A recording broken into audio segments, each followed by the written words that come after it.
ሀይ ውዶቼ እንዴት ናችሁ? ይህን ነገር እንዲህ ስታዩ ማለት ነው። በመጀመሪያ እንኳን ለፋሲካ በዓል ዋዜማ እንኳን በሰላም አደረሳችሁ።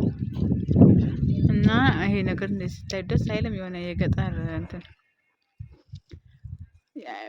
እንትን ምንድን ስሙ ክፍለ ሀገር ለበዓል እየሄድኩ እየመሰለኝ ነው ማለት ነው። እና እዚህ ጋር ደግሞ ሲስተር አለች። ሲስቱ አይ በይ እስቲ እና እናቶች ጩጬ ልጅ